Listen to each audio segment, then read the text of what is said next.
नमस्कार।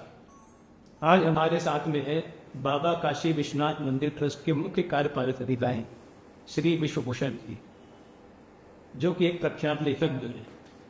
इनकी दो प्रमुख रचनाएं हैं, एक है सनातन संवाद कथा और दूसरी है मैंने अनुभव से सीखा है, जो कि काफ़ी प्रचलित है। तो आइए बिना विलंब किए श्री विश्वभूषण जी से हम आगे का संवाद प्रारंभ करते हैं और इस संवाद में हमारा साथ देंगे हमारे मित्र श्री अरूप शुक्ला जी। बहुत बहुत धन्यवाद सर, बहुत बहुत शुक्रिया आपने अपने व्यस्तम समय में हमारे लिए समय निकाला और हमें मौका दिया कि हम आपके साथ कुछ संवाद कर सकें। तो फिर से सर आपको पुनः धन्यवाद कहना चाहूँगा और इस संवाद की शुरुआत करना चाहूँगा। हर महादेव हरिकुल लोग अपनी वार्ता प्रारंभ करें। मैं सब काफ़ी टाइम से देख रहा था कि पिछले कुछ दिनों में काशी विश्वनाथ मंदिर में कुछ नई परंपराएं आपने डे टू डे एक्टिविटीज़ में इंक्लूड करी हैं। जैसे कि अभी देखा जाए कि लेटेस्ट में हमने देखा कि डॉक्टर गोपाल जी का जन्मोत्सव बहुत ही धूमधाम से मनाया गया। गंगा सप्तमी का भी मेला अभी मंदिर ट्रस्ट बहुत जोर शोर और हर्षोल्लास के साथ मना रहा है। साथ ही साथ अभी जैसे कि काशी विश्वनाथ बाबा और देवी जी के का भी जो अभी समागम आपने स्टार्ट किया है, जो वस्त्र बाबा के मंदिर से जाते हैं माता के लिए, तो सर उन सब के बारे में मैं आपसे जानना चाहूँगा कि ये जो नई परंपराएं हैं उसको आपने कैसे शुरू किया और कैसे आप इसको आगे ले जाना चाहते हैं। सबसे पहले तो आपको बहुत बहुत धन्यवाद इसके लिए कि आपने इतने आपकी निश्चित रूप से सनातन आस्था होगी, इस नाते आपने इन विषयों पर आपका ध्यान दिया। दूसरा, एक सबसे पहले मैं डिस्क्लेमर आपके सामने रखूंगा कि ये मेरे द्वारा प्रारंभ किया गया नहीं और इसमें हम लोगों की भूमिका बस निमित्त मात्र की होती है। काशी और विशेष करके श्री काशी विश्वनाथ या यहाँ से परंपराएं प्रारंभ होती है। महादेव को आदि योगी कहा गया है। योग की परंपरा महादेव से प्रारंभ है। नटराज के स्वरूप में सारा नृत्य कला की सारी परंपरा उनसे प्रारंभ होती है। योग शास्त्र के प्रथम प्रणेता है। इस विश्व के सबसे पहले जो एक ऑर्गेनाइज जो वार क्राफ्ट शुरू हुआ था, परशुराम जी के पहले शिष्य थे और उसके रूप में युद्ध कला महादेव ने दी है। जो भी आप जिस भी कला का नाम लीजिए, आप नृत्य का नाम लीजिए, कला का नाम लीजिए, संगीत का नाम लीजिए, युद्ध का नाम लीजिए, आप किसी का विज्ञान का नाम लीजिए, योग का नाम लीजिए, ध्यान का नाम लीजिए, सब कुछ महादेव से कर रहा है। तो हम लोग बहुत शुक्र है, बहुत तुच्छ है कि हम कोई परंपरा उनके नाम में प्रारंभ कर सके। श्री काशी विश्वनाथ मंदिर न्यास एक सामूहिक एक निगमित संस्थान है, तो उसमें न्यास के सदस्य होते हैं, हमसे वरिष्ठ अधिकारी होते हैं, बहुत छोटे लोग होते हैं। एक बड़ा रीजन डिसीजन होता है, जब तक कलेक्टिव डिसीजन होता है, ठीक। और उसके आधार पर जो हम लोगों को निर्देश प्राप्त होता है, जो सामूहिक निर्णय होता है, उसके आधार पर मुख्य कार्यपालक के रूप में मेरा कार्य है कि उसका इम्प्लीमेंटेशन ठीक से कर देना जी। तो इम्प्लीमेंटेशन अगर आपको अच्छा लगा तो निश्चित रूप से महादेव की कृपा रही है कि हम इसका इम्प्लीमेंटेशन संभवतः इस रूप में कर पाए हैं कि उसे जो सनातन विश्व है, सनातन जो भाव है, उसको अच्छा लग रहा है, आपको आपके सनातन भाव को अपील कर रहा है जी। और इसमें आपने 3 का नाम लिया मुख्य रूप से जी, तो मैं तीनों पर एक एक करके आऊँगा जी। यह अप्रैल माह में चैत्र नवरात्रि आती है जी। तो नवरात्रि में मैं आपको बता रहा हूँ, बिल्कुल मुझे मेरे लोग थे खड़े हो जाएंगे इस घटना का उल्लेख करते समय जी। यह निर्णय हुआ मंडलायुक्त तो वाराणसी समय श्री कौशल शर्मा सर ने उनसे सलाह करने के बाद निर्देश को, और ये बिल्कुल स्पॉन्टेनियस भाव था, अचानक आ गया था। इससे लगता है जो चीजें अचानक मस्तिष्क में कौन होती जी, वह निश्चित रूप से महादेव की प्रेरणा से होता है। क्योंकि आप सोचते, आप कुछ पढ़ते, विचार करते, कोई योजना बनाते, तब होता होगा। बिल्कुल यह नवरात्र से ठीक पहले अचानक का भाव आया कि हम सभी ये कथा जानते हैं कि महादेव और सती का क्या संबंध है। बिल्कुल, सती माता दक्ष के यज्ञ में गई। यज्ञ में जाने के बाद जो एक पौराणिक कथा है जी, इन सारी कथाओं के पीछे एक कोडिंग है, उसके बारे में हम लोग फिर बात करेंगे जी। लेकिन जो कोड के बाद जो सामान्य कथा जो हम जानते हैं, वो जानते हैं कि सती माता के अंग जहां जहां गिरे जी, या जहां जहां वह चक्र से कटने के बाद, सुदर्शन चक्र से गिरने के बाद पृथ्वी पर आए, वहां पर शक्तिपीठ की स्थापना हुई और महादेव ने अपने आप को ज्योति स्वरूप में जहां जहां स्थापित किया, वहां वहां वो प्रकाश का जो था, प्रकाश का खंभा था, उसको ज्योतिर्लिंग के रूप में जानते हैं। यह एक दुर्लभ संयोग है कि इस समय काशी विश्वनाथ मंदिर क्या जो प्रबंधन है उसमें मुझे कार्य करने का अवसर मिला है, सेवा का अवसर मिला है जी। और श्री काशी विश्वनाथ मंदिर और इसके अलावा श्री शैलम, 2 ऐसे स्थान हैं जहाँ शक्तिपीठ भी है और ज्योतिर्लिंग भी। जी तो काशी में माता विशालाक्षी का शक्तिपीठ है और महादेव का ज्योतिर्लिंग। जी तो चैत्र नवरात्रि का प्रथम दिवस था और अचानक ये विचार पहुंचा कि माता सती के अंग जहाँ गए, इसका मतलब सती और शिव का संबंध है, तो शक्ति का स्थल है, शक्ति के स्थल पर महादेव का इतना प्राचीन संबंध है। जी तो महादेव के यहाँ से श्रृंगार की सामग्री और वस्त्र जाने चाहिए। जी इस पर मंडलायुक्त महोदय से जब मार्गदर्शन चाहा गया, उन्होंने भी कहा कि हाँ हमारी कार्यपालक समिति जो है ट्रस्ट की, उसके अध्यक्ष भी मंडलायुक्त वाराणसी। जी उसके बाद जब फोन पे संपर्क करना था, उस समय मैं किसी मीटिंग के काम से रखा हुआ आया था, सर ने कहा कि ठीक है, उनके महंत लोगों से बात कर ली है, गर्भवती होती। माता विशालाक्षी मंदिर के जो महंत हैं उनको मैंने फोन किया जी और फोन पे मैंने कहा कि महान जी ये विचार मन में रहा था, अगर आपकी अनुमति हो तो हम लोग कुछ ऐसा करें। ये कहने के बाद लगभग 20 सेकंड फोन पर मुझे कोई आवाज नहीं सुनाई दी जी और मैं हेलो हेलो करता रहा ऐसे। जी 20 सेकंड बाद महान जी का बिल्कुल एकदम भराई हुई आवाज थी, मतलब आवाज टू मच बोल, एकदम भावुक आवाज थी। उन्होंने कहा कि सर ये मुझे आपसे बात करना भावुक हो जा रहा हूँ। कहा सर ये आश्चर्य हो रहा है कि अभी तक मन में पहले क्यों नहीं है, ये तो वो पहले से होना चाहिए था। उनकी अनुमति प्राप्त हुई। दूसरे दिन महादेव को अवलोकित कराती वस्त्र एवं 16 श्रृंगार की सामग्री और फलाहार इत्यादि जो है बाकायदा डबरू के साथ, वादन के साथ और ध्वनि के साथ जी। यहाँ से प्रस्थान किया, कराया गया, प्रेषित किया गया। माता के मंदिर में उसका स्वागत हुआ। माता ने वही वस्त्र धारण किए, वह श्रृंगार धारण किया और भक्तों को दर्शन दिया। जी। और उस दिन फिर ये कहा गया कि आज के बाद से जो भी शक्ति पर्व होंगे उसमें महादेव के यहाँ से, हमारे न्यास की तरफ से या वस्त्र एवं श्रृंगार की सामग्री जाएगी। जी मुझे लगता है कि यह परंपरा प्राचीन समय में कभी रही होगी। कालखंड में जो कि महादेव का मंदिर कई बार तोड़ा गया, आप जानते हैं जी। सल्तनत पीरियड में तोड़ा गया, उसके बाद जो मुगल बादशाह थे उनके समय में तोड़ा गया, सनातन आस्था ने उसको बार बार स्थापित किया। जी। तो ये जो तोड़ने और स्थापित करने का क्रम था, मुझे लगता है कि परंपरा उसमें कहीं छूट गई होगी, कहीं खो गई। बिल्कुल लेकिन यह परंपरा महादेव को प्रारंभ करने के समय सनातन के पुनरुत्थान का समय है, महादेव ने प्रारंभ किया। तो दूसरी जो घटना आपने बताया, हम इसमें ये कह सकते हैं कि इस शुभ कार्य के लिए महादेव ने आपको चुना। ये भी श्रेय लेना मुझे लगता है उचित नहीं है, क्योंकि आप देखिए मेरी बात समझिए कि इसमें एक बड़ा एक रहस्य है। जी। जब हम लोग आत्मा के स्तर पर आते हैं, आध्यात्मिक स्तर पर आते हैं, तो मेरे अंदर जो आत्मा है, आपके शरीर में जो आत्मा है, जी। इस देह में जो आत्मा है, जी। अल्टीमेटली ये सारे एक ईथर जैसा है, परमात्मा के थ्रू। भगवान श्री कृष्ण गीता में कहते हैं जी। कि मूर्ख मुझ अव्यक्त को व्यक्त हुआ समझते हैं। जी। मैं इसका जो अर्थ प्रतिपादित कर पाता हूँ कि भगवान कृष्ण की उस देह में लोग समझते हैं वह देवता है। भगवान कृष्ण ने कहा नहीं, आप साक्षात्कार करो, वही बराबर है। तो हम सभी के अंदर एक ही आत्मा है। होता क्या है, हमारे जो कर्म है, हमारे जो संस्कार हैं, हमारी जो स्मृतियां हैं, जी। उनको हम उस पर आच्छादित कर लेते हैं। कर्म का मतलब कर्ता का भाव, जी। मैं करता हूँ, मुझे यह श्रेय मिला है, इनको यह श्रेय मिला है, या भिन्न है, यह व्यक्ति बहुत खराब है, यह व्यक्ति बहुत अच्छा है, या संत है, या दुर्जन है।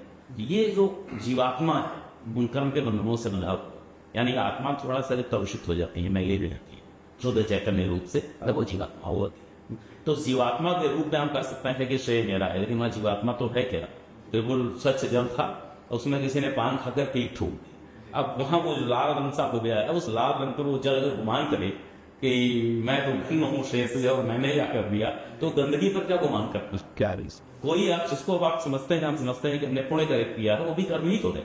तो अल्टीमेटली जो कर्म से बंधा हुआ जीव है, कर्मबद्ध जीव जो हो गया, उस पर क्या गलत है? तो ठीक है, मतलब इस देह को ये श्रेय मिला है, लेकिन अगला जन्म जब होगा तो हो सकता है इस देह की कोई स्मृति ना हो, इस देह के आवश्यक के रूप में जन्म हो जाए। तो क्या कर सकते हैं? तमाम देह आई है, तमाम आत्माएं आई हैं, जब को श्रेय मिलता रहा है, जो नाम धारण करती हैं, नाम चला जाता है, बाद में ज्यादा होती है। हाँ, उस समय, इस समय में जब यह नया कुछ घटित हुआ, तो वहां कार्य करने का सोर्स इस देह के माध्यम से इस जीवात्मा को जो कर्म बंधन में मिलाकर चाहिए निश्चित रूप से, इसे हम महादेव कृपा से ही सब कुछ महादेव की ही कई मैनिफेस्टेशन सभी हम सब उनके प्रतीक। दूसरा आपने जो एक विषय उठाया था गंगा सप्तमी का, जी। गंगा सप्तमी और गंगा दशहरा इस वर्ष श्री काशी विश्वनाथ धाम में बहुत ही एक शास्त्रीय पद्धति से गंगा अभिषेक करते हुए मनाया गया। बिल्कुल। उसके पीछे का विचार क्या है? हाँ। पीछे का विचार यह है कि बिल्कुल ऐसे स्पॉन्टेनियस था जी। कि गंगा सप्तमी का पर्व आया, हाँ। और हमारे जो शास्त्रीय अर्चक हैं, विद्वान अर्चक हैं, उन्होंने कहा कि गंगा सप्तमी पर गंगा अभिषेक कर सकते हैं। तो इस साधारण से गंगाभिषेक कई स्थानों पर होता है। जी संयोग देखिए कि यहाँ इस दायित्व में आने से पहले मैं बनारस में ही अपरायुक्त के रूप में दायरत था। जी। उस समय मैंने पुस्तक पढ़ी थी गंगा रस। जी जैसे उन्होंने कहा मेरे दिमाग में तुरंत वो कथा पहुंची। मैंने कहा अरे ये तो मैंने ये पढ़ा था और ये उत्सव तो यही होना चाहिए सबसे रोमन काम से। बिल्कुल। तो यह उत्सव इसकी कथा क्या है इस सिलसिले कथा यह है गंगा रस में जो दिया हुआ है पांड्य नरेश थे पुंडरीक पुण्य कीर्ति। जी पुण्य कीर्ति माँ गंगा के अनन्य मुझे पुण्य कीर्ति ने तपस्या माँ गंगा प्रकट की जो कथा गाती है। अब इसका फिर मैं कहूंगा कि इसका जो साइंटिफिक डिस्क्रिप्शन डिफरेंट आएगा। कथा जो गाती है उस पर बात कर। जी सम्राट पुण्य कीर्ति जो पांड्य नरेश थे उन्होंने माँ गंगा के बहुत अनन्य भक्त थे। उन्होंने तपस्या की, माँ गंगा प्रकट हुई। पुण्य कीर्ति ने उनसे कहा माता मैं चाहता हूँ देवी रूप में आपके रूप। माँ गंगा ने कहा इसके लिए तो हमें मेरे घर में होगा। पुण्य कीर्ति ने कहा कि माता आपका घर जैसा पुरानी कहानियां कहने का चलन होता है उन्होंने कई प्रश्न किए। माता आपका घर गोमुख में है, आपका घर गोत्री में है, आपका घर कैलाश में है, आपका घर गंगा सागर में। और गंगा जी सब पर कहती रही नहीं यहाँ नहीं। जी तो अंत में पुण्य कीर्ति ने परेशान होकर पूछा कि माता फिर आपका घर कहाँ है, मैं कहाँ निवास करूं। तो गंगा मैया ने कहा कि मैं तुम्हें यह कथा बता रही हूँ और तुम्हारे माध्यम से समस्त सनातन जगत को इसके बारे में जानता हूँ। उन्होंने बताया कि जब मैं हिमालय के मस्तक से नकली शिव की जटाओं में संमुक्त होकर ऋषिकेश हरिद्वार से होते कुंज और प्रयाग पहुंची तब मेरा वेग बहुत अधिक था। मैं बड़े बड़े भूखंडों को, बड़े बड़े शिलाखंडों को समय में समाहित करते हुए आगे बढ़ गई। बिल्कुल। प्रयाग में आने के बाद यमुना भी मुझसे आ मिली, मेरी जलराशि और अथाह हो गई। वहां से आगे बढ़ी तो बड़े बड़े नगर मेरे ग्रास बनते जा रहे। जी फिर मैं काशी पहुंची। काशी के तट से टकराने पर महादेव विश्वनाथ ने मेरी गति विपरीत कर दी। तो विपरीत गति कर दी तो भगीरथ परेशान हुए। भगीरथ ने कहा माता मेरे पुरखों को अर्थ तो भी दक्षिण में होना है, बिल्कुल यहाँ से आपकी गति तो विपरीत हो रही है। माता ने कहा विश्वनाथ जी से प्रार्थना करना होगा। तो गंगा जी ने भगीरथ महाराज ने प्रार्थना की भगवान विश्वनाथ से और उनसे याचना की कि प्रभु आप ही ने तो शंकर रूप में अपनी जटाओं से मुक्त किया है और यहाँ आप ही ने विपरीत कर लिया, मेरा प्रयोजन कुछ तो नहीं हुआ। तो महादेव ने कहा कि काशी मेरी प्रिय नगरी है, रक्षक नगरी है। जी गंगा जी उत्तर वाहिनी है काशी में। देखिए इस कथा के जो एविडेंसेस है साक्ष्य कैसे मिलते हैं जी। वहां पर काशी विश्वनाथ मंदिर के सामने गंगा जी उत्तर वाहिनी। जी वहां से निश्चित रूप से उनको उनकी धारा मुड़ी, विपरीत हुई। तो जब इन्होंने पूछा कि महादेव ने कहा कि काशी मेरी प्रिय नगरी, मेरी रक्षक नगरी है और गंगा तो सारे नगरों को निगलती चली जा रही है, तो मैं यहां से जाने की अनुमति दे सकता हूं, लेकिन उसके लिए 3 वचन देंगे। वह 3 वचन कौन से थे आप सुनेंगे तो बिल्कुल आप महसूस कर पाएंगे, आपके रोंगटे खड़े हो जाएंगे सुनकर। पहला वचन था कि गंगा जी काशी में काशी के घाटों को क्षतिकारी नहीं करेंगी। गंगा की अप स्ट्रीम में और डाउन स्ट्रीम में मुझे दोनों स्थानों पर कार्य करने का अवसर मिला है। जी आप भी उत्तर प्रदेश के हैं, भारत में हैं तो आप जानते होंगे जब गंगा जी में बाढ़ आती है तो कानपुर से, प्रयागराज से लेकर हरिद्वार के गांव गंगा जी में बहते। अभी आपने बाढ़ के विषय डाउन स्ट्रीम में बाढ़ आती है, गाजीपुर में, मिर्जापुर में, पटना तक गांव के गांव बह जाते हैं। काशी में जो सावन का महीना आता है गंगा जी घाटों पर चढ़ती है 40 फीट 50 फीट समतल और नीचे उतर जाती है घाटों को छपी कर। अब इसमें कौन सी रिवराइन इंजीनियरिंग है, इसका क्या साइंटिफिक एस्पेक्ट है, ये जो रिवर इंजीनियरिंग करते हैं उनके लिए शोध का विषय बोला था। बिल्कुल। अगला जो वचन है वो बहुत महत्वपूर्ण है, रिवराइन इंजीनियरिंग से कम हो रहा है। दूसरा महादेव ने वचन लिया कि गंगा जी का कोई भी जलीय जंतु एक्वेटिक एनिमल किसी भी मनुष्य को काशी में क्षति नहीं करे। और ये आश्चर्य की बात है कि अब स्ट्रीम डाउन स्ट्रीम दोनों जगह दरिया के इंसिडेंट होते हैं, क्रोकोडाइल के इंसिडेंट होते हैं, डॉल्फिन के इंसिडेंट होते हैं, टार्टाइस के इंसिडेंट होते हैं, ह्यूमन कॉन्फ्लिक्ट के। काशी में रिपोर्टेड हिस्ट्री में मैन एक्वेटिक एनिमल कॉन्फ्लिक्ट का कोई इंसिडेंट है ही नहीं। ऐसा क्या कर दिया गया है वहां, सदियों से क्या कर दिया गया है, ये एक शोध का विषय। तो ये तो तुम्हारे सामने दिखता है कैसा हो रहा है, वचन निभा रही है गंगा माता। तीसरा वचन लिया कि काशी में बसने मात्र से मोक्ष मिलता है, यह मेरा आशीष है और गंगा मोक्ष नहीं। अतः गंगा यहाँ पर अपना घर बनाकर अस्थायी रूप से देवी के स्वरूप में रहेंगी। तो माँ गंगा ने पुण्य कीर्ति को बताया कि मैं देवी के स्वरूप में अपना घर बनाकर काशी में निवास करती हूँ। जी तो जब गंगा सप्तमी के पर्व की बात आई, गंगा सप्तमी वह तिथि है जिस दिन भगवान ब्रह्मा के कमंडल से जी। ब्रह्मद्रव के रूप में गंगा जी ने शिव जी की जटाओं के लिए स्थान दिया था। ये तो ये लगा कि गंगा जी के अवतरण का या गंगा जी के प्राकट्य का जो उत्सव है जी सबसे विशाल कहाँ होना चाहिए? अपने घर में होना चाहिए, गंगा जी के घर में होना चाहिए। जहाँ पे ना विराजमान। तो फिर वहां फूलों का एक बड़ा विशाल और बहुत ही भव्य मंडप बनाया गया जी और जो हमारे यहाँ ललिता घाट है वहां बिल्कुल एक गंगा अर्चना हुआ, बिल्कुल उसी के वीडियो वायरल हुए थे बिल्कुल बिल्कुल। और एक बड़ा उत्साह के साथ। सोशल मीडिया पे काफी उसको सराहा गया। जी सोशल मीडिया पे काफी इसको चैनल्स में मतलब सराहा गया। जो श्रोता थे, जो दर्शालु थे, उन लोगों ने मेरे ख्याल से नेक्स्ट टाइम सर आपको थोड़ा सा और मेहनत करना पड़ेगा, क्योंकि लोगों का जो रुझान है वो अगले साल आपको और वहां पे ज्यादा देखने को मिलेगा। सारे उत्सव महादेव करते हैं जी। और काशी में जो होता है शास्त्रीय होता है। ये मैं सुबह 6 बजे की बात बता रहा हूँ। हाँ। जो हम लोगों का गंगा अर्चना का जो कार्यक्रम था, जो गंगा अभिषेकम का कार्यक्रम था, जी। प्रातः 6 बजे घाट पर, जी। जिस समय शेष वृक्ष जो है जानते हैं आंख मलते हुए उठता है, उस दिन काशी में उत्सव हो रहा है। और उसके बाद 6 बजे से 8 बजे तक किया हुआ और सायंकाल गंगा अर्चना नाम से संगीत संध्या हुई मंदिर चौक, गंगा जी की स्तुतियां गई और दोनों ही कार्यक्रम बहुत भव्य थे।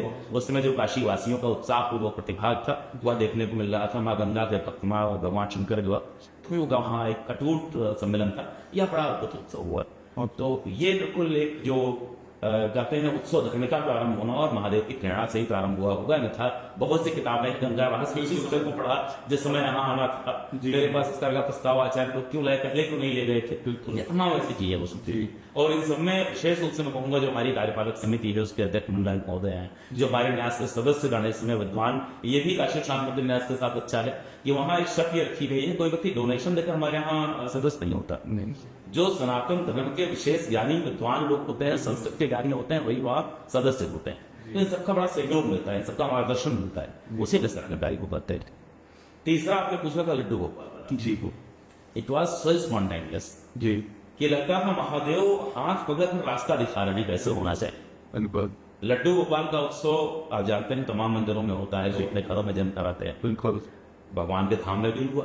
बिल्कुल भगवान के धाम में होता था, मंदिर में छोटा छोटा होता था, जो अंदर छोटे छोटे थे अब तो सुने। जी। तो इस बार ये विचार आया कि मंदिर चौक में भव्य कार्यक्रम किया जाए। जी। अनुमति प्राप्त हुई। फिलहाल महोदय स्वयं आए थे जमतवाने के श्री जो कार्यपालक समिति अध्यक्ष हमारे। जी। और काशी में जन्म हुआ था ये भी क्षेत्र का, मतलब ये जो मैंने बाद में मीडिया रिपोर्टिंग देखा था। तो मीडिया रिपोर्टिंग मैंने देखा कि मीडिया के लोगों ने इसको भी मुद्दा बनाया कि कहीं पर उत्सव के साथ, कहीं पर सोहर के साथ, कहीं पर ढोल नगाड़े के साथ, कहीं बहुत और काशी में जी मंत्रोच्चार के साथ भगवान का जन्म है। ठीक है, ये काशी में जो होता है शास्त्रीय पद्धति से होता है, हमारे यहाँ विद्वान है। तो काशी के विद्वानों ने लड्डू गोपाल का जन्म मंत्रोच्चार के साथ अभिषेकम करते हुए लड्डू गोपाल का जन्म 12:05 पर जन्म हुआ। उसी समय मन में स्पॉन्टेनियस विचार आया कि लड्डू गोपाल का जन्म हुआ तो मंगल आरती करनी चाहिए। बिल्कुल जी।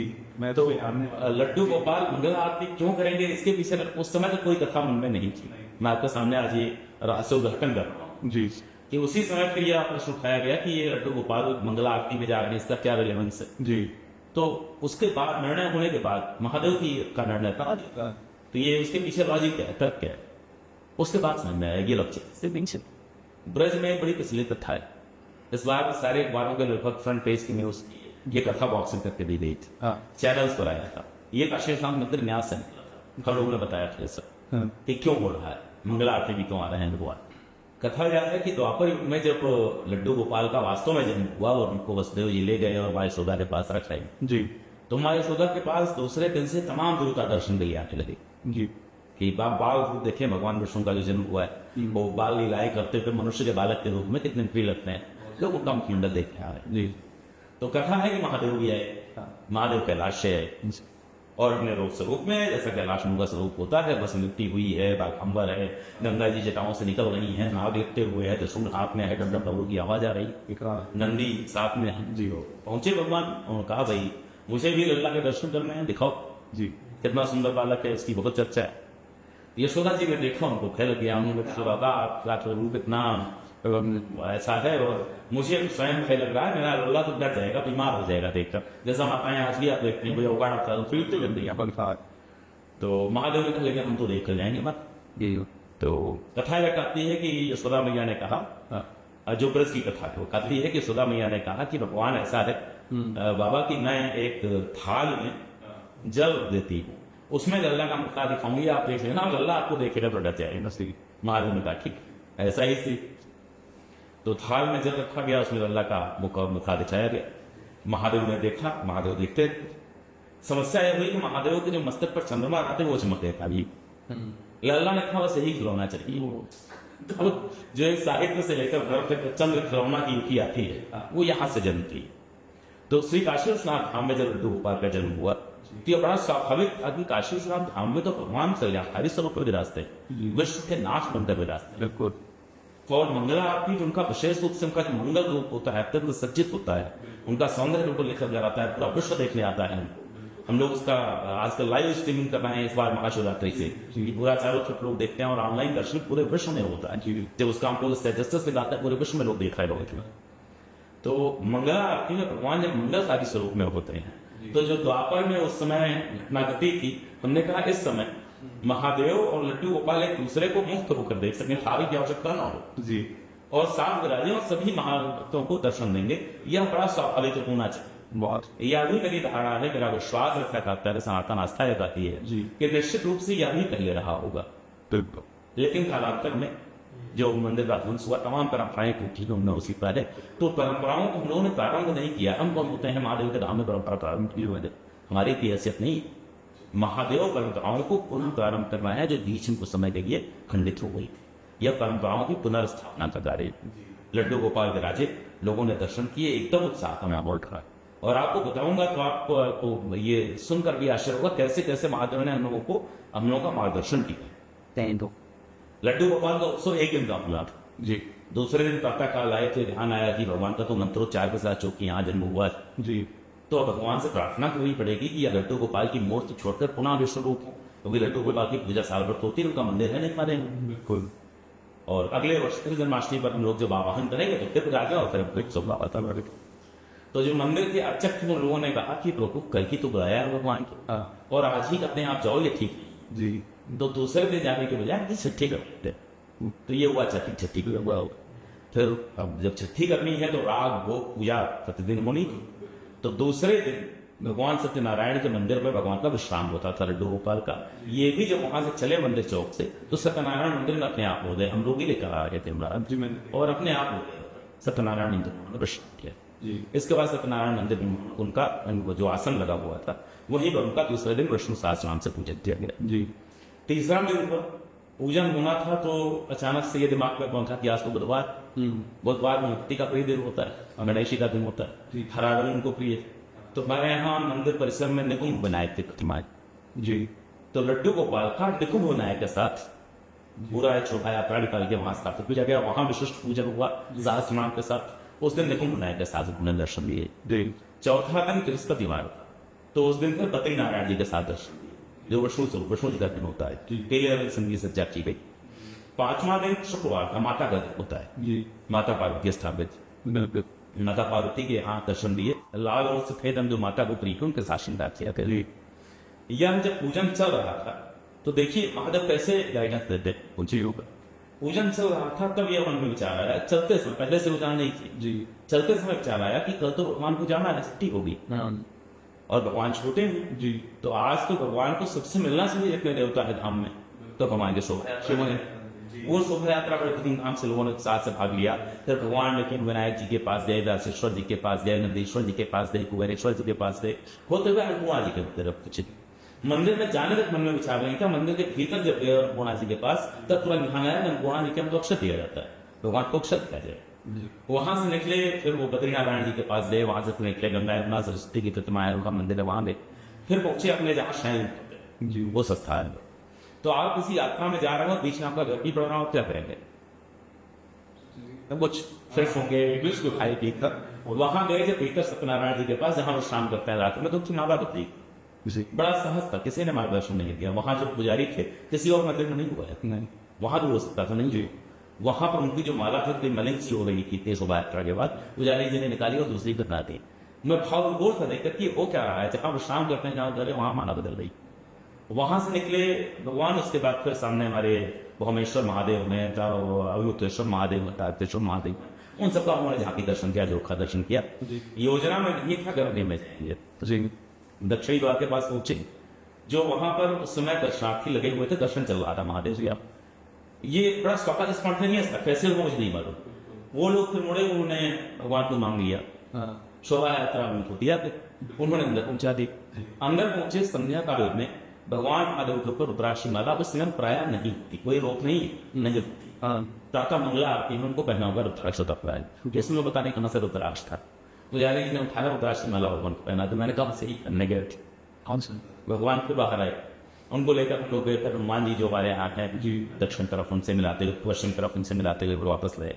जैसे ही शोभा यात्रा वापसी के लिए हुई, धाम में जो दर्शन के लिए माताएं आई हुई थी, स्वाभाविक भाव से वो मांगने लगी लाओ लड्डू गोपाल। अब सोचिए, मतलब उत्सव चल रहा है, कौन मांगता है, कोई परिचय नहीं। हम लोगों ने माताओं के हाथ में दिया लड्डू गोपाल, तो बड़ा भाव रो रोकर माथे से लगा कर गोद में लेकर आंचल में लेकर मीठा में इधर ये लोग उत्सव था। फिर भगवान लड्डू गोपाल वापस आए माता के साथ राजे। अगला दिन चिट्ठी का दिन था। आपके यहाँ कोई अतिथि आता है तो जिस दिन उसकी विदाई होती है, आप भोजन करते हैं साथ ही। तो महादेव ने भोग आरती में लड्डू गोपाल के साथ किया जी, भोग उनका भी लगा। भोग आरती में फिर वो युवा दर्शन महादेव के साथ वहां से बाहर निकल रहे थे।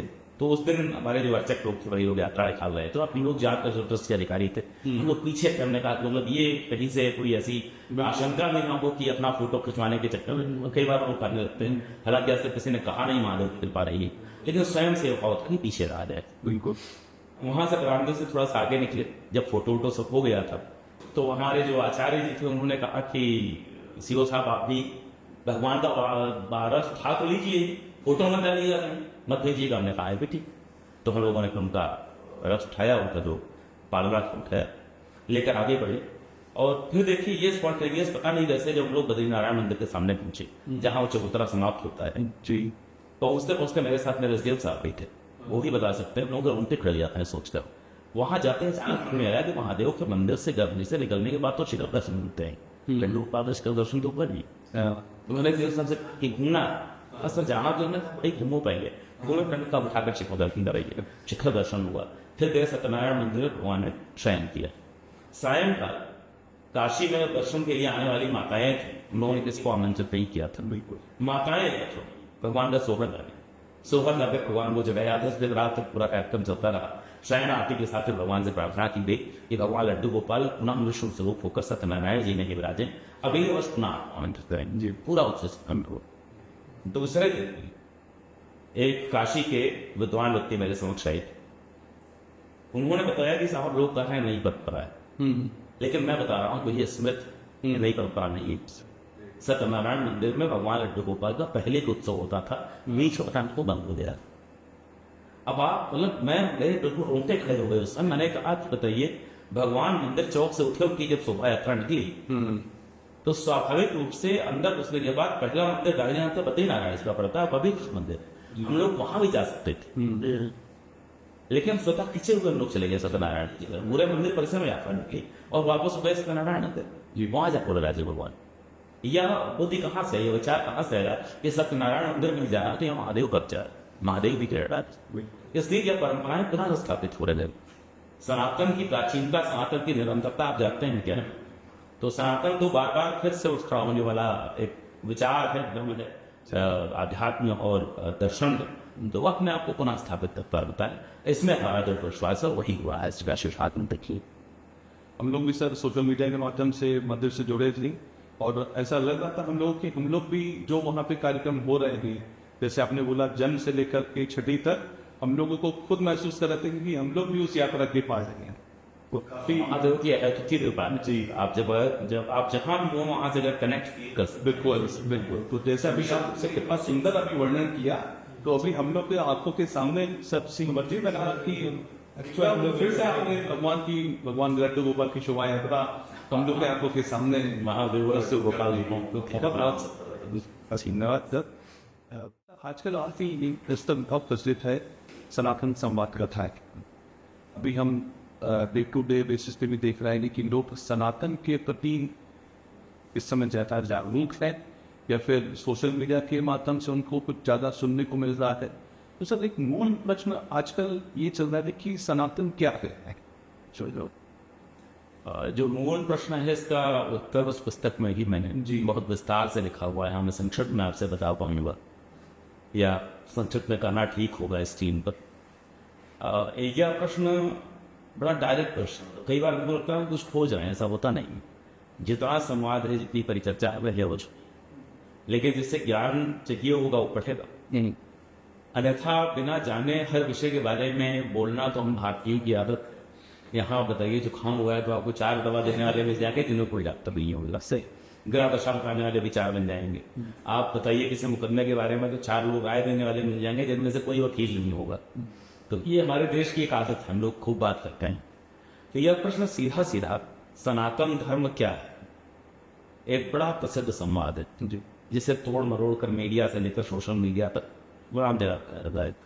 महाभारत पढ़िए, उसमें यक्ष और युधिष्ठिर संवाद, यक्ष प्रश्न आप जानते हैं बड़ा प्रसिद्ध है। यक्ष ने यह सीधा प्रश्न किया है युधिष्ठिर से, सनातन धर्म क्या है?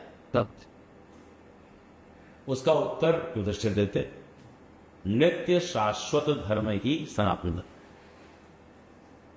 तो जो शाश्वत है, नित्य है धर्म, वह सनातन। शाश्वत, नित्य, धर्म, इन 3 की विवेचना जो सनातन समाज कथाएं में संक्षेप में करने का प्रयास किया गया, संक्षेप नहीं 22 पेज से वो लगता है। तो उसको बहुत, अगर उसका जो क्रक्स अगर मैं आपसे बात करूं, शाश्वत का अर्थ क्या है, नित्य का अर्थ क्या है और धर्म का अर्थ क्या है, तो इन तीनों का जब विश्लेषण करके निकालते हैं तो सबसे पहले धर्म की परिभाषा, सनातन धर्म की परिभाषा जो महाभारत से ही पहले आती है। हम लोग जिस कालखंड में रह रहे हैं वैवस्वत मनु का काल है, जानते हैं। तो वैवस्वत मनु में वैवस्वत मनु से बात करते हैं और उन्हें बताते हैं, जैसे उन्होंने उस समय धर्मशास्त्र के रूप में लिखा।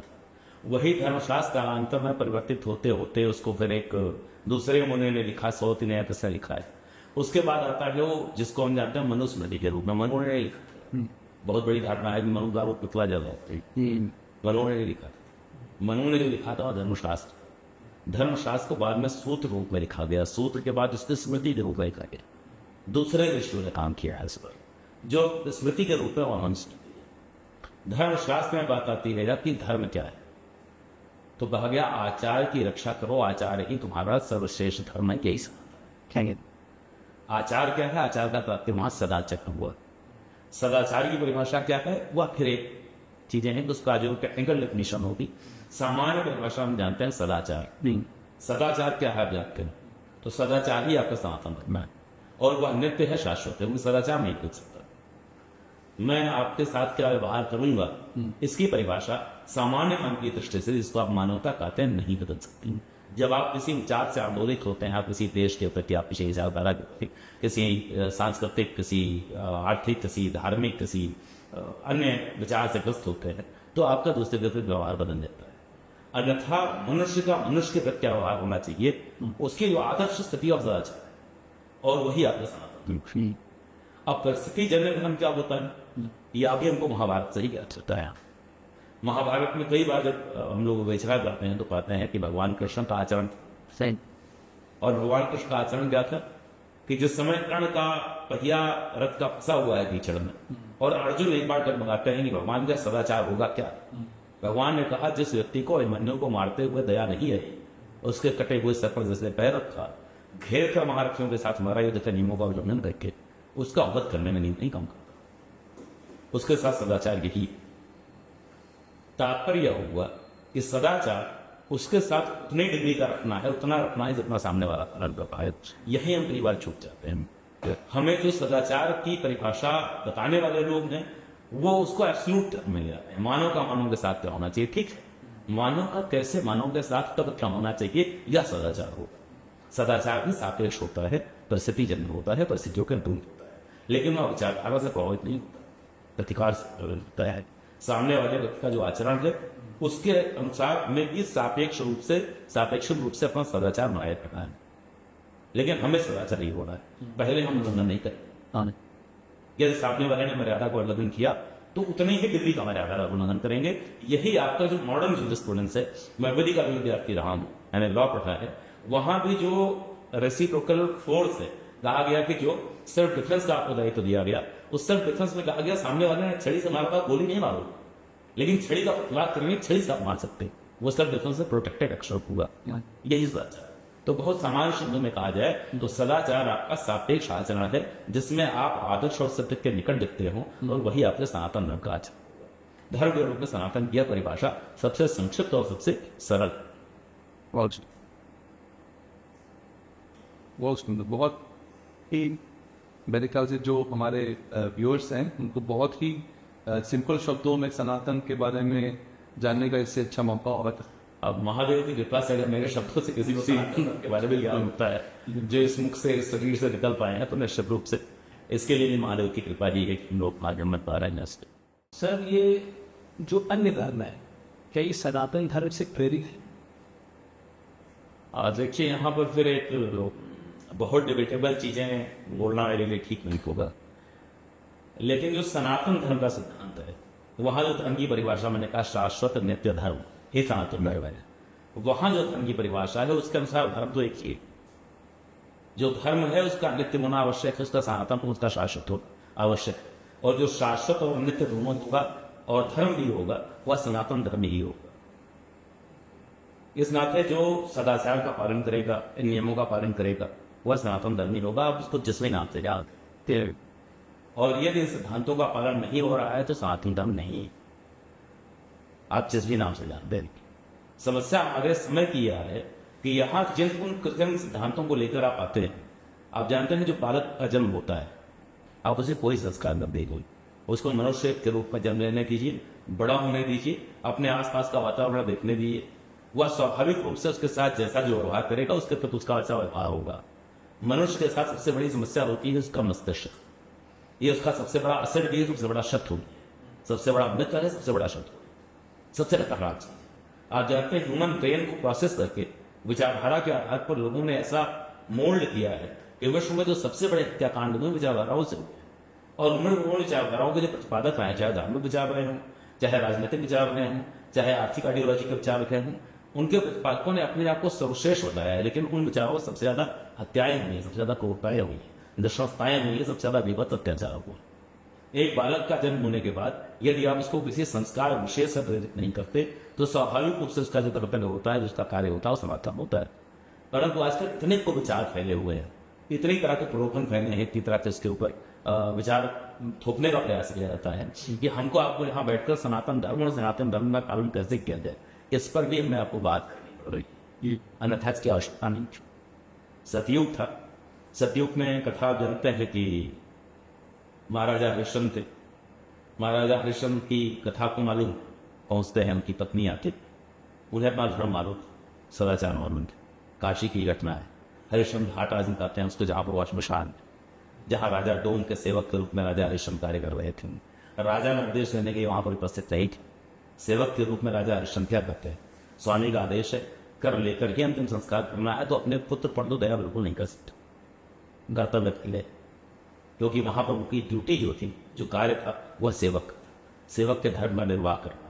तो ये एब्सोल्यूटिज्म जहां आता है वह सनातन, और वही धर्म है।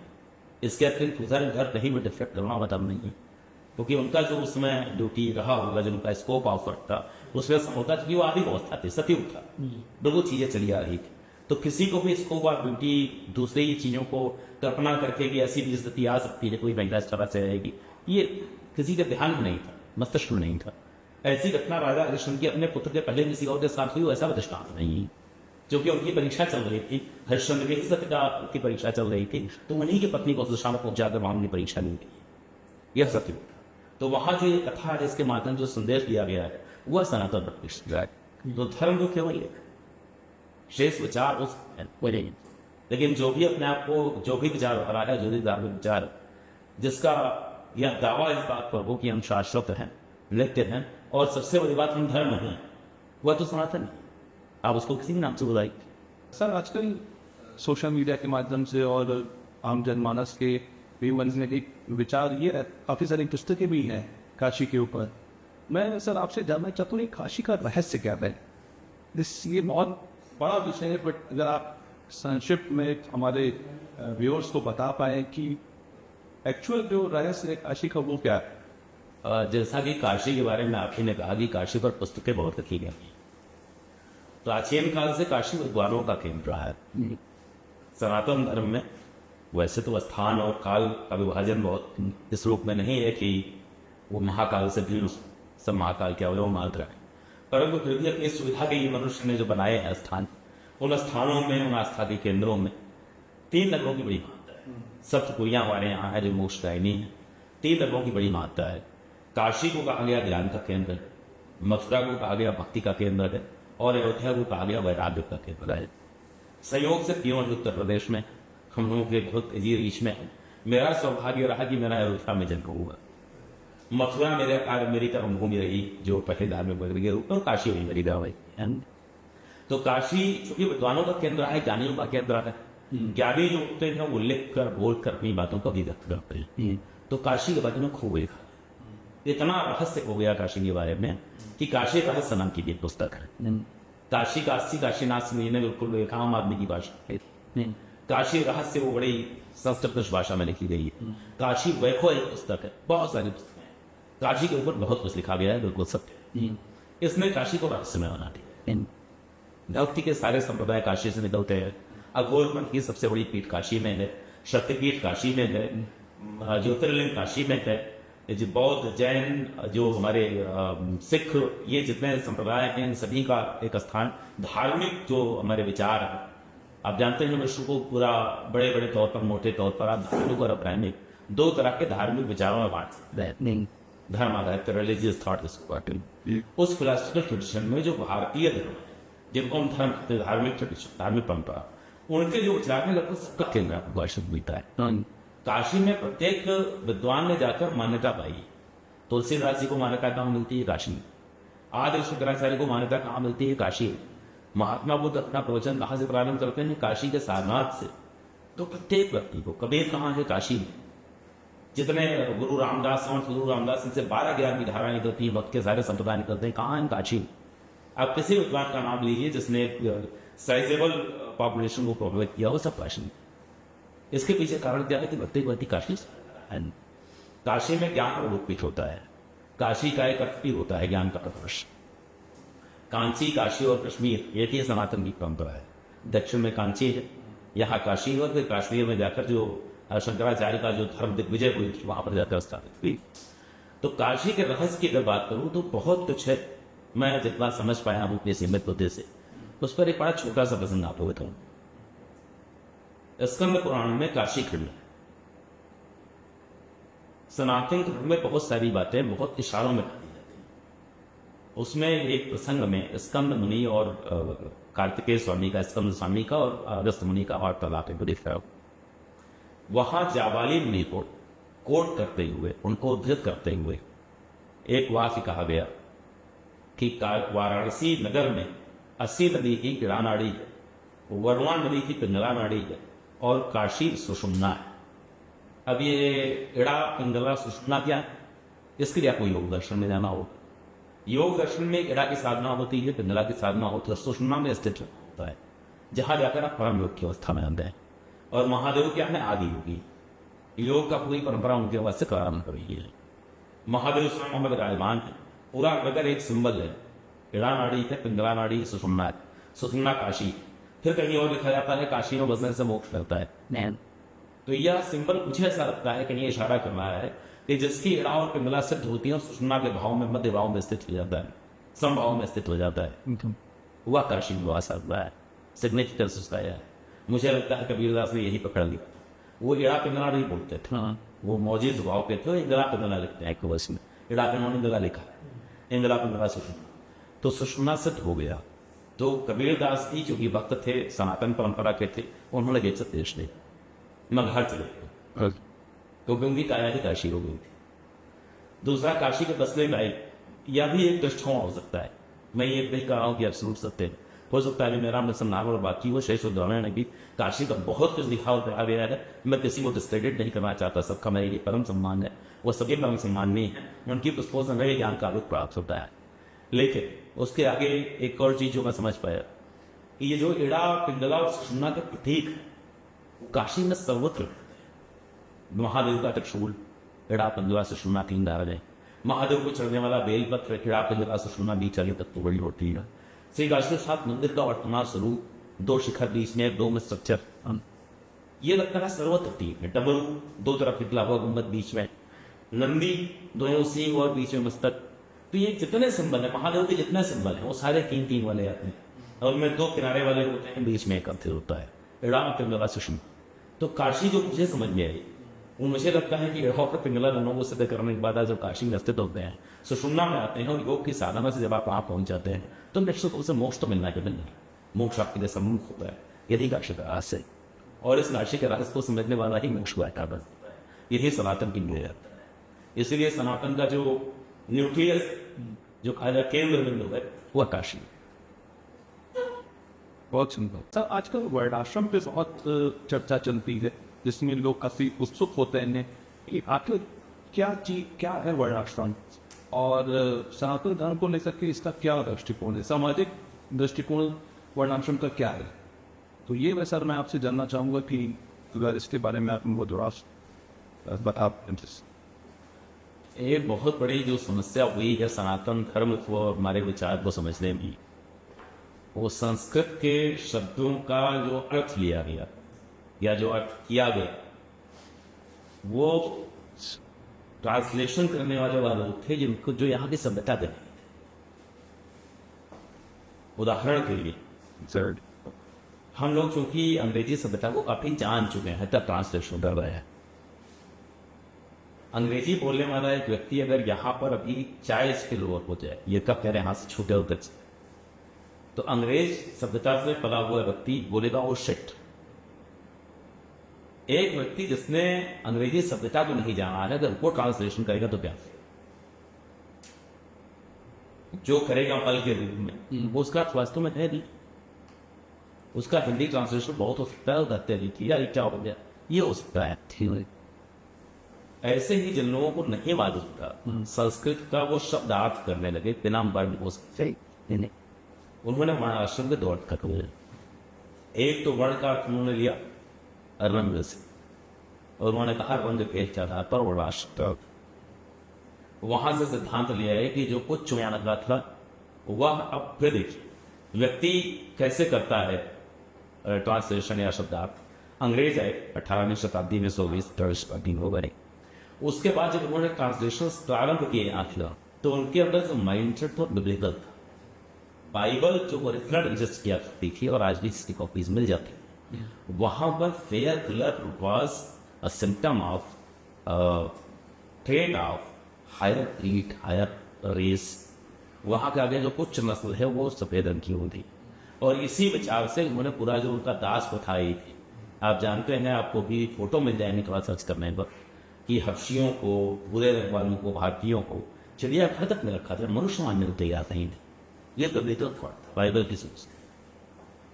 उससे प्रभावित लोगों ने हमारे ग्रंथों का ट्रांसलेशन, तो उन लोगों का अच्छा वर्ण मतलब तो रंग भी होता है, उनका रंग, और कहा बिब्लिकल थॉट था कि इसका मतलब वर्ण का मतलब जो फेयर होगा वो हायर नस्ल का होगा, वो चौहन का होगा।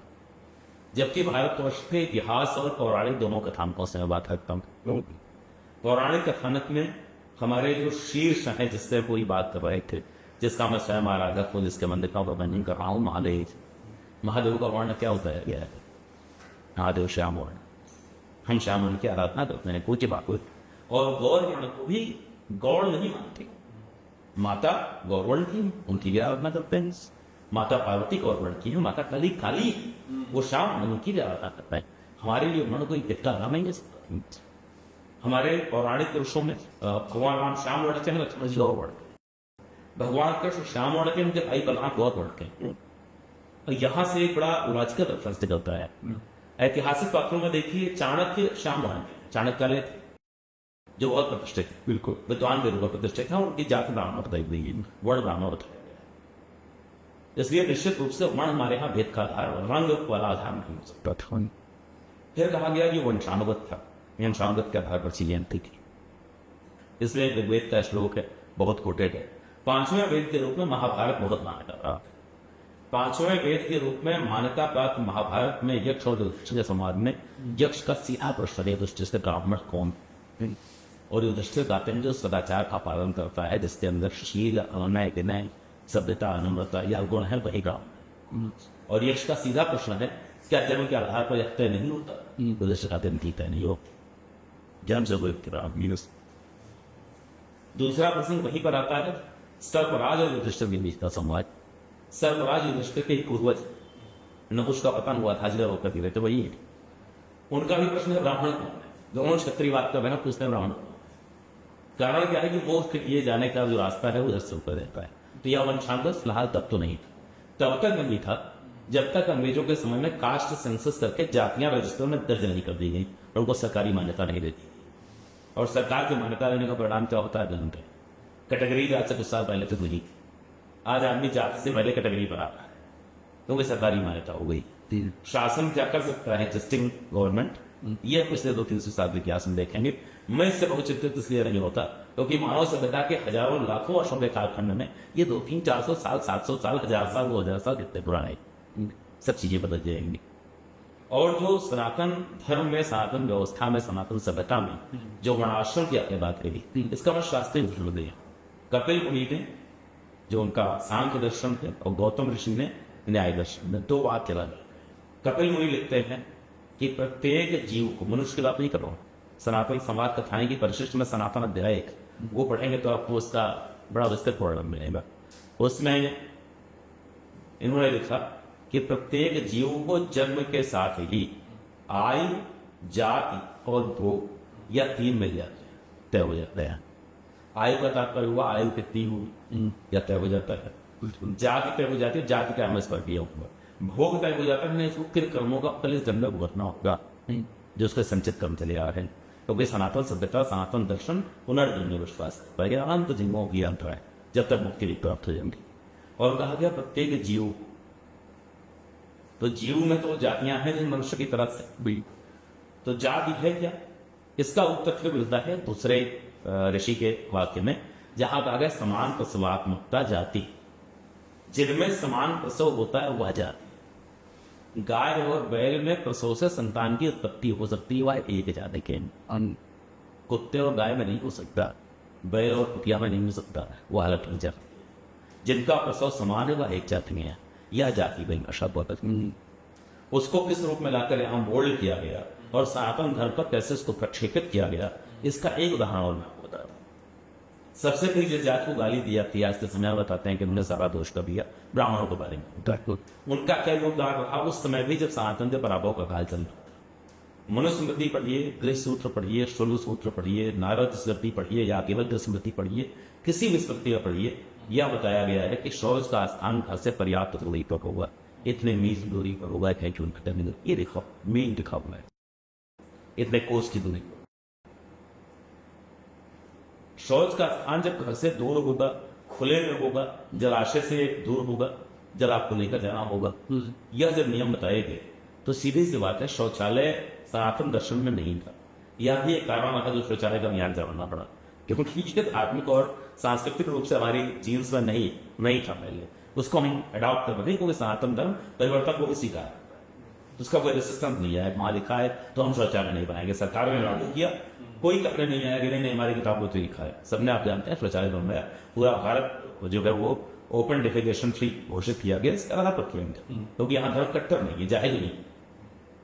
उसके बाद जो शौचालय जब यहाँ कॉन्सेप्ट नहीं था तो शौचालय साफ करने वाली कोई जाति हमारे यहाँ होने का सवाल ही नहीं था। फिर आप सोचेंगे कि ये जो सो-कॉल्ड वाल्मीकि समुदाय वह सनातन धर्म कहां से आया?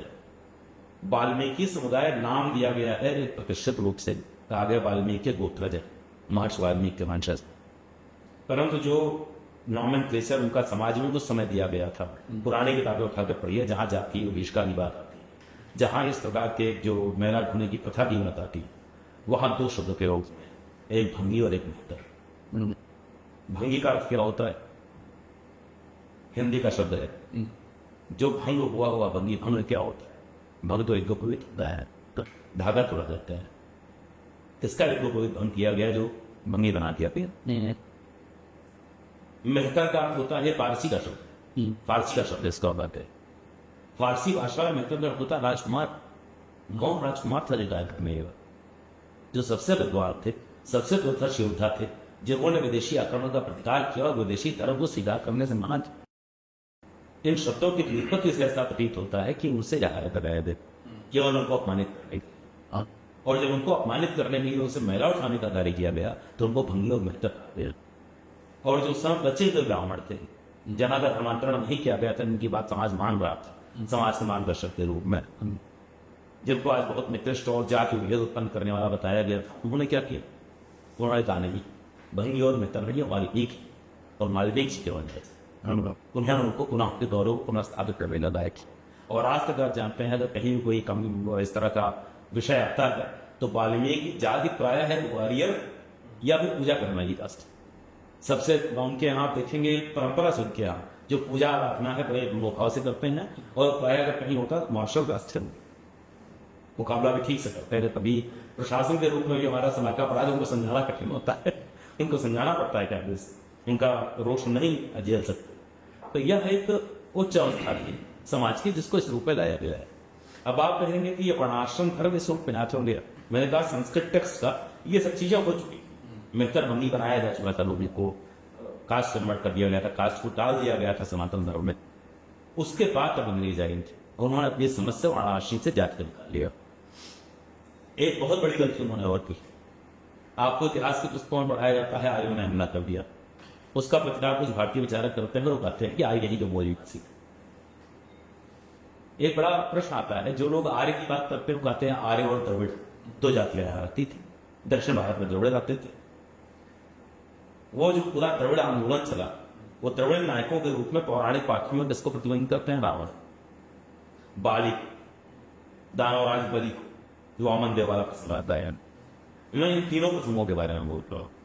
वामन देव की कथा में जब वामन देव महाराजा बलि दानवेंद्र और राजा बलि के पास जाते हैं तो उनको आर्य का संबोधित करना है।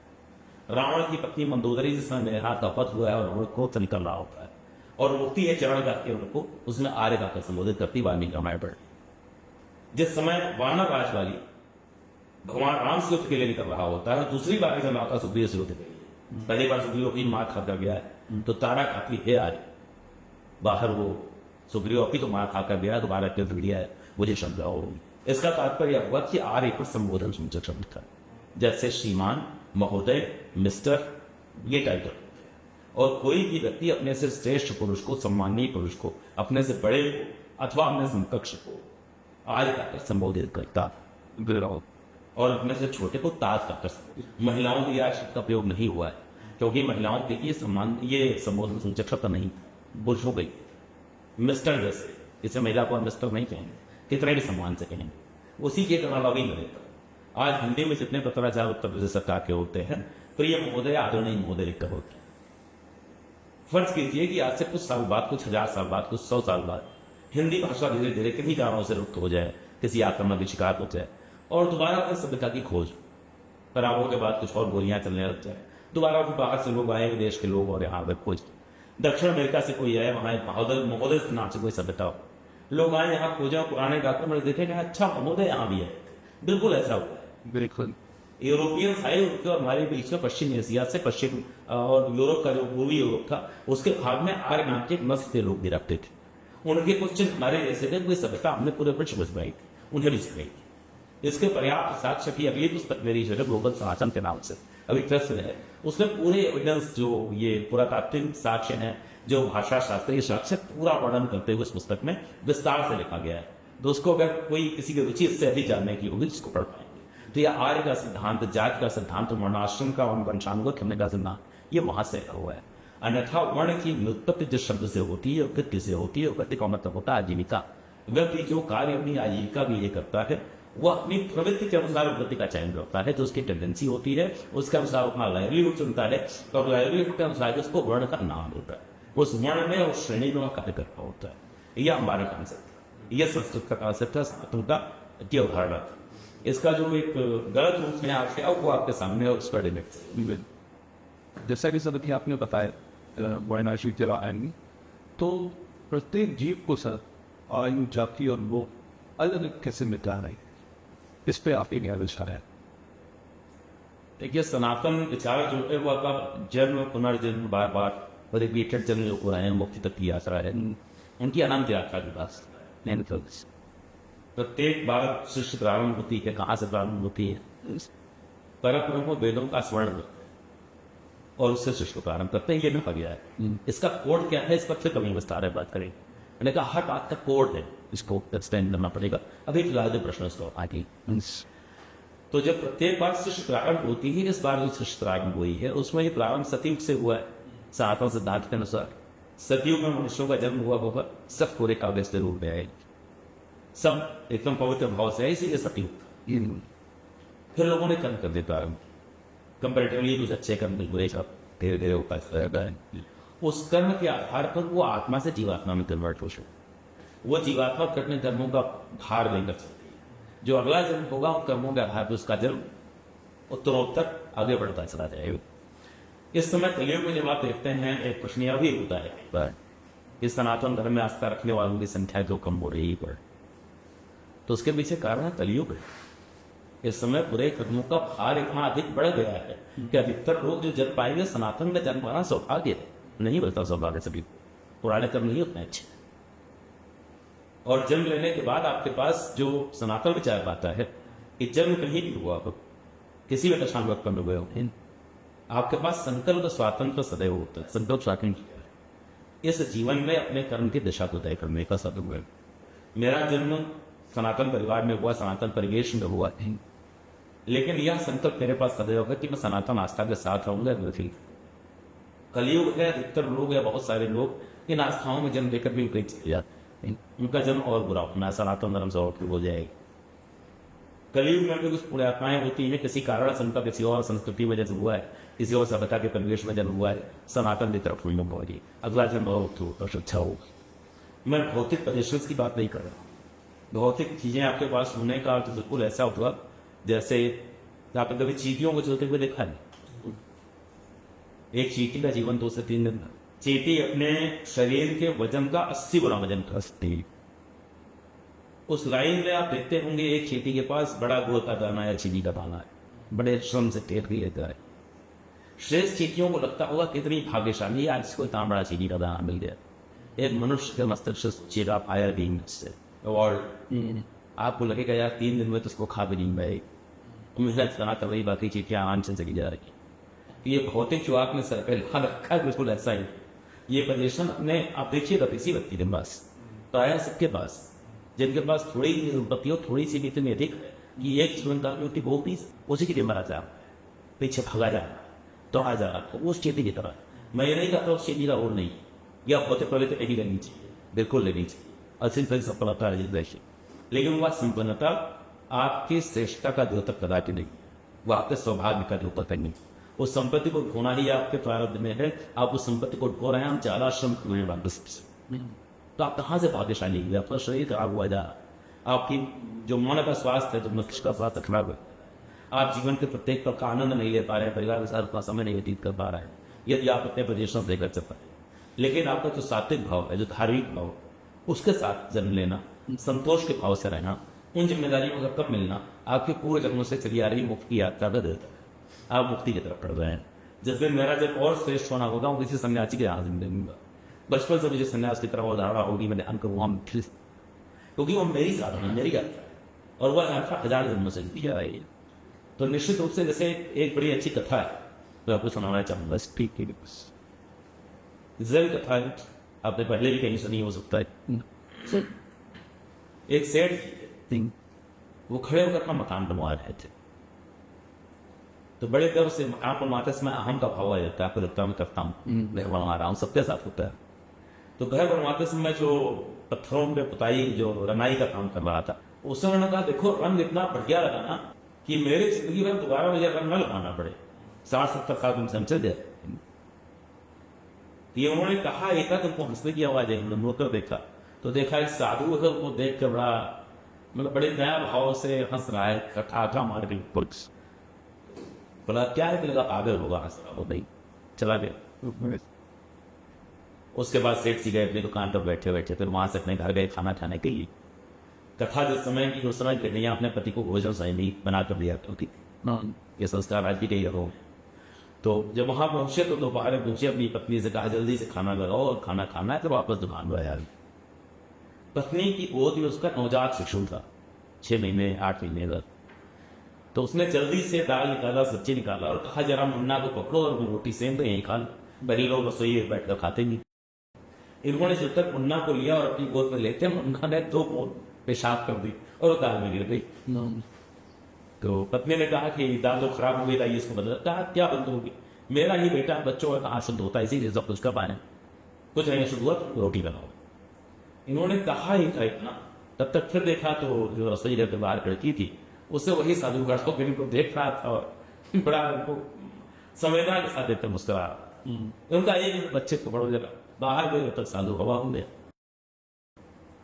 तो सेठ ये ट्रांसलेशन में कि क्या वो कौन है, क्या है साधु। तो खाना पीना खाया दुकान पर पहुंचे, अपनी गद्दी पर बैठे ही थे जब तक एक बकरा भागते हुए आया और एक आकर दृष्टि से एकदम नई नई करता हुआ इनकी डब्बी के पीछे से कसाई आया, हाथ में उसके बड़ा सा औजार चाकू था, बड़ा सा था। तो कहा मेरा बकरा यहाँ आया, इसको ले जाना है। तो सेठ को दया ही बकरे पर, उन्होंने कहा भाई मत ले जाओ और मेरी गद्दी के नीचे आ गया है, इसको मैं पाल लूंगा। कितने का बकरा? कसाई ने कहा 3 रुपए में खरीदा था। सेठ जी ने कहा मुनीम जी 3 रुपए दे दो। कसाई ने कहा 3 में तो खरीदा था, 3 में थोड़ी बेचता, काट के मांस बेचूंगा, 5 का बिकेगा। तो 2 रुपए अपना खर्चा चलाऊंगा, 3 का कभी आऊंगा। सेठ जी ने कहा भाई अभी तो मंडी खुलने का, बकरा मंडी खुलने का समय ही हुआ है, तुरंत लेकर आ रहे हैं। अच्छा चलो इसको 3 रुपया नहीं, तुम 3.25 रुपया दे दो, जाओ तुम्हारा जो भी हो गया, इतनी देर तुम्हारा 25 पैसे का प्रॉफिट हो गया। कसाई ने कहा साहब 5 रुपए से 1 रुपया कम नहीं। सेठ जी को बड़ा गुस्सा है, धंधे का टाइम है, समय खराब कर रहे हो, चलो 3.5 में तुम नहीं की। उसने कहा साहब 5 रुपए से 1 रुपया नीचे नहीं हो। सेठ जी दाम बढ़ाते गए, अंत में गुस्सा बहुत आ रहा था सेठ जी को। उन्होंने कहा ऐसा करो 4 रुपए 99। उसने कहा कि साहब 5 रुपए से 1 पैसा। सेठ जी ने कहा कि भाई 5 तुम ही दे, हम भी सेठ आदमी, हम भी धंधा करते हैं और 1 पैसे के लिए कौन सा हमारा रिश्तेदार लगता है। उन्होंने कान खोल के बकरे को खींचा, कहा ले जाओ खा, हम तो बकरा खाते नहीं, हमारे किस काम तो आया। कसाई ने पकड़ा और खींच लिया, आगे चला। तो सेठ जी की निगाहें कुछ दूर तक देखती रही, स्वाभाविक लेकर जा रहा होता। निगाहें बाहर पहुंचे, देखा बकरे बोले जा रहा और साधु खड़ा होके रो रहा है। सेठ जी को लगा क्या है, सेठ जी उठे गए उसके पीछे पीछे। साधु ने देखा बाहर आ रहे हैं, साधु का मेरी तरफ आ रहा है, तो साधु पलट के चलने लगा। फिर उसने पीछे मुड़कर देखा सेठ जी उसी के पीछे आ रहा है, तेज चलने लगा। सेठ जी ने भी उसकी बढ़ा दी, उसने देखा पीछे आ रहा है, पकड़ी लेके भागा बड़ी तेज। सेठ जी भी दौड़े गए, हाफते दापते मार्केट के बाद उसको पकड़ा किसी तरह। कहा महाराज जी क्या तमाशा है, सवेरे से कभी रो रहे हो, कभी हंस रहे हो। साधु ने कहा भाई सेठ देखो ऐसा, हम जो साधु आदमी कभी रोते हैं कि हंसते हैं, क्यों पूछ रहे हो। सेठ जी मैं पकड़ के बैठे गए, बताना तो पड़ेगा। साधु ने कहा मत पूछ। सेठ ने कहा नहीं महाराज बताना तो पड़ेगा, ऐसा तो नहीं जाता। तो महात्मा ने कहा कि देखो बताना तो नहीं चाहिए, लेकिन इतनी इज्जत कर रहा हूं बता देता हूं। सवेरे सवेरे तुमको याद है तुम गा रहे थे कि अगर 60-70 साल नहीं करना चाहिए अपने जीवन में, वो दोबारा नहीं रंगू क्या हमारा रास्ता करो। कहा बेटा 1 हफ्ते बाद तुम्हारी मौत हो जाएगी, 1 ही हफ्ते का जीवन तुम्हारे पास, और 70 साल के तुम गुजरा वही 7 दिन वो जीना। ये देखकर मैं हंस रहा था, आदमी की तेज की बुंथे अजीब से। सेठ जी में बोल अरेजा बैठते, कहा हमारा दूसरी बार। उन्होंने कहा दूसरी बार ये बताओ तुम जीवन में सबसे अधिक प्रेम कैसे करते हैं। सेठ ने कहा नहीं पत्नी को अपने बारे में। महात्मा ने कहा कि अच्छा ये पत्नी तुम्हें कैसे प्राप्त हुई थी। सेठ ने संकोच किया, उन्होंने कहा देखो मुझे तो सब मालूम है, बताओ। सेठ ने कहा कि प्रभु ये किसी और को प्रेम करती थी और मुझे उससे अपनी ईर्ष्या है, उसका आपने स्मरण करा दिया, मेरी उन एक ही रोह में आग लग गई कि मेरी पत्नी से प्रेम करती थी, मुझे बहुत नफरत थी उससे, मैंने उसकी हत्या करवा दी थी और तभी पत्नी मुझे प्राप्त हुई थी, मैंने इससे विवाह किया। साधु ने पूछा कि अभी तुमने अपनी मृत्यु का समाचार सुना, लेकिन इसके बाद तुम्हारी ईर्ष्या इतनी बढ़ती है तो उसका नाम सुनकर तुम्हें फिर क्रोध आ रहा है, ऐसा ही क्या। उन्होंने कहा ऐसा ही हो। साधु जी ने कहा कि वही जो तुम्हारा शत्रु था, तुम्हारा पुत्र बनकर पैदा हुआ है, दिन भर तुम्हारी पत्नी से चिपका आता है और तुम उसकी पेशाब करती है, यही कर्म की गति है। ये लेते हैं मुस्कुराहट कि मनुष्य कितना ज्ञानी होता है, जिससे तुम्हें सबसे अधिक नफरत है, जिसके कारण नफरत है वो उसी से चिपका हुआ है। अगर पुत्र भाव से चिपका है तो मर निकालेगा या देर तो उसको छड़ेगी। आत्मा मोड़ होती, मैं आत्मा देख पा रहा। अब सेठ जी और काटो तो हमारा जो रिसीवर वो एक अभी भी बताइए नहीं। साधु ने कहा कि तुम्हें ये जो सारी संपत्ति प्राप्त हुई है, ऐश्वर्य प्राप्त हुआ, मान सम्मान प्राप्त हुआ, तुम नगर सेठ, ये अगर तुमने स्वयं रचित किया है। सेठ जी ने कहा नहीं प्रभु, ये तो मेरे पिता बड़े उद्यमी थे, बड़े सक्षम थे, यह सब उनका अर्जित किया होता है, मुझे तो विरासत में मिला है, लेकिन उनका योग उत्तराधिकारी इसको लेकर चलना। उन्होंने कहा हाँ तुम बहुत योग, इसी नाते तुम्हारे पिता को यह लगा कि पूरे मार्केट में कोई उनको बचाए ना बचाए तो जरूर बचाओ। वही बकरे फिर उस रूप में जन्म लिया था, भागकर तुम्हारी धरती के नीचे है और तुमने एक पैसे के लिए कान पकड़ एक बोला कि ले जाओ काट। ये लिखकर मैं बोल रहा कि मनुष्य कैसे अपना समझता अपने पुत्र को, अपने संबंधियों वह पुत्र उसको विस्मृत करने में एक जन्म का फास्ट है, एक बार पुनर्जन्म को। तो यह तो कर्म का चक्र है ना, कैसे रहा है। आप जिसको सारी संपत्ति दे रहे हैं तमाम तरह के छल कम से लेकर, वो एक पैसे के लिए कान पकड़ के दूसरे का फाइट करेगा। यह भाव जब आपके अंदर आएगा तो आप पुत्र के साथ आनंदित होंगे, लेकिन मोह नहीं होगा। लेकिन मोह सभी को है, यही समाज में भी भाव बने होते हैं जो काम क्रोध मोह लोभ कर जाते। ये सनातन दर्शन बड़ा गहरा है, जितना उतरते जाएंगे उतना आप निष्प्रय भी होंगे और आपको अपने दायित्व को निभाना। भगवान कृष्ण के समक्ष जब अर्जुन खड़े होते हैं तो भगवान कहते हैं अर्जुन युद्ध करो। अर्जुन ने कहा मेरे ही चाचा ताता ताऊ नाना सब लोग हैं, इनसे कैसे युद्ध करो। भगवान ने कहा कि तुम्हारा साथ है, जब अधिकार की बात आ रही हो स्वाभाविक भाव युद्ध करना, युद्ध करो। यह भगवान कृष्ण दिखाते हैं गीता इस बात सामने वाले का तुम्हारा सहज कर्म।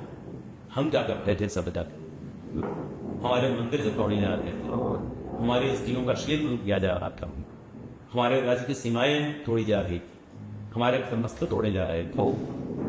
तब विजय प्राप्त होने पर हम उस धर्म के लोगों को, जो दूसरा धर्म था, दूसरे हमारे शत्रु जो समुदाय थे, जो शत्रु राजा था, उसके स्त्रियों को सम्मान से वापस करते थे, निहत्थों का वार नहीं कर रहे थे, घायलों को पानी पिलाने लग रहे थे।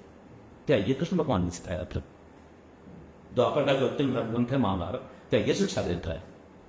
हम तो समझौता विदुर ही थे, पता चला अभी विदुर कहते थे ये इस तरह को नरेश ये मन को अवध करते कर लक्ष्मण। भगवान कृष्ण क्या कहते थे? निहत्था है करो मारो इसे और बांटो, विजय माना था लक्ष्य और हमारा स्वाभाविक कर एग्जिस्टेंशियल क्राइसिस, एग्जिस्ट पहले अस्तित्व बना रहा था, इसी अस्तित्व का सिद्धांत दो फूट गए थे और उसके कारण आप देख रहे हैं अभी बांग्लादेश में समाप्त हो पाए, पाकिस्तान में लगभग समाप्त हो चुका है, ईरान तुरान का जो पूरा क्षेत्र आता है टर्की तक हमारा हुआ करता है। अगली पुस्तक मैंने सारे पुरातात्विक साक्ष्य तक दी है, समाप्त हो चुका है इस। तो आर्थिक प्रश्न की नीति पर चलेंगे तब आप सर्वाइव करें, आपका जिस धर्म की नीति पर चलना आपका दायित्व है, सनातन धर्मियों का दायित्व। लेकिन इसके बाद भी निराश होने की आवश्यकता नहीं है, क्योंकि सृष्टि के प्रारंभ से जितने कालखंड लाए गए, मेरा शास्त्रों में पूरा विश्वास है, अपने धर्म के वचनों में विश्वास है, आपका भी होना चाहिए, हम सभी को हो जाएगा जब आपको ज्ञान जैसे जैसे आप स्लो करेंगे। सृष्टि के प्रारंभ से जिन विचारों का मूल्य पाते हैं, ये धार्मिक और गैर धार्मिक विचार शुरू से रहे। प्रारंभ में दैत्य और आदित्य हुआ करते थे, सबसे सबल थे। हम सनातन धर्म में कभी थे, नाग और गरुड़ संघर्ष होता था, दैत्य और आदित्य में होता था, ऐसे संघर्ष होता था। दैत्य और आदित्य सबसे प्रबल थे, दैत्यों ने आदित्यों की सभ्यता से कर, फिर सुरों ने दैत्यों को समाप्त कर दिया, सुर के सापेक्ष असुर खड़े हुए, सुर असुर में फिर सुर पराभव हुआ, तो असुर के सापेक्ष फिर देव सभ्यता खड़ी हुई। हम साक्षी भाव से देख रहे हैं, हमारा पक्ष हमेशा आदित्य के साथ था, सुर के साथ था, देव के साथ। देवासुर संग्राम होता है, पहली बार दशम बाद करता है, असुरों का प्रभाव होता है। दानव सभ्यता आती है, वामन देव मनुष्य के रूप में निहार करते हैं, उसको दान बढ़ता है, उसका प्रभाव होता है, हमको कहते हैं दक्षिणता सिंहित रहो। उसके बाद राक्षस सभ्यता आती है, राक्षस सभ्यता में रावण सर्वत्र सभी को पराजित करता है। पहली बार मनुष्य के रूप में, सनातन धर्म के रूप में भगवान राम सीधा युद्ध करते हैं, ऐसा पराभव करते हैं कि पूरे युग त्रेता युग से द्वापर युग तक कोई दूसरी सभ्यता नहीं आती। द्वापर युग के अंत में सनातन धर्मी आपस में लड़ते हैं, अलग अलग तुरंत उनमें दो नीतियां आती है, सुनी फिर कई युग है। फिर तमाम सभ्यताएं, तमाम विचार का असर उठा रहे हैं। कलयुग के अंत में हम ही रहे, क्योंकि जो शाश्वत है, व्यक्ति का और धर्म है, वही सनातन है, सनातन को तुरंत नहीं रहा। इस पर निश्चिंत आश्वस्त रहिए। बाकी महादेव की कृपा आप सब पर बनी रहे, हम सभी इस तरह के थॉट होते हैं। बहुत बहुत धन्यवाद सर, आपने हमारे व्यूअर्स का और हम लोगों का जो ज्ञानवर्धन किया काफ़ी सारे विषयों पे, जैसे सनातन धर्म के बारे में, काशी विश्वनाथ के बारे में, काशी नगरी के बारे में। तो हम आपसे आगे भी जुड़ना चाहेंगे और जो आपके आगे के प्रोजेक्ट्स हैं, अगर आप उनके बारे में हमें बताएं कि आप हमें आगे और क्या आपसे पढ़ने को मिल सकता है। ये शाश्वत और नित्य में विश्वास करने के कारण अपने सयास तो कुछ दिखता नहीं है, कोई प्रोजेक्ट अपने आप लेकर नहीं चलता। महादेव की प्रेरणा से जैसा हम लोग यहाँ बात कर रहे हैं, आप भी जानते हैं, तो बहुत कोई प्लान नहीं था, अचानक हम लोग एकत्र हुए, कोई कृष्ण वजह से निर्धारित नहीं थे। वार्ता भी मैं क्या बोलूँगा, मुझे प्रेस नहीं क्या बस वो निकल गया स्मॉन्टेनियस, ऐसे ही लेखन अचानक से बाहर उठती है और विषय जीत जाता है। तो इसके रूप में जो ये पुस्तक अभी प्रेस में है, लोकल सनातन के नाम से आने जा रही है। मुझे लगता है महादेव अगर कुछ समाज में विचार लाना चाहते हैं नए रूप में, और सारे विचार रिपीट होते हैं, मैं कुछ नया नहीं लिख रहा हूँ, नए कुछ नया जान, जो चीज़ें पहले कही जा चुकी हैं, जो चीज़ें पहले से ज्ञात हैं, उन्हीं का पुनर्लिखन है, रीस्टेटमेंट। हर समय में रीस्टेटमेंट की जरूरत है। तो ये रीस्टेटमेंट है जो महादेव दे रहे हैं, उसको सनातन विश्व कैसे स्वीकार करता है मुझे नहीं हो, और महादेव जैसा चाहेंगे वैसा ही होगा। इसलिए तो हम लोग खाक हैं, आगे जो महादेव दिखाएंगे लिखा जाएगा। अभी तो फिलहाल सनातन समाज कथाएं के बाद जो अभी 2 महीने में मेरे विचार से आ रही थी, ग्लोबल सनातन नाम की पुस्तक इसके सामने है। मैं बताना चाहूँगा व्यूअर्स से जो सर की लेखनी से जुड़ना चाहते हैं, वो सनातन संवाद कथाएं और मैंने अनुभव से सीखा है, ये दोनों पुस्तकें आप ऑनलाइन भी ऑर्डर कर सकते हैं, अमेजॉन और फ्लिपकार्ट दोनों पोर्टल्स पे ये अवेलेबल है, और आप सनातन धर्म के बारे में और भी विस्तृत जानकारी ले सकते हैं। धन्यवाद सर। हर हर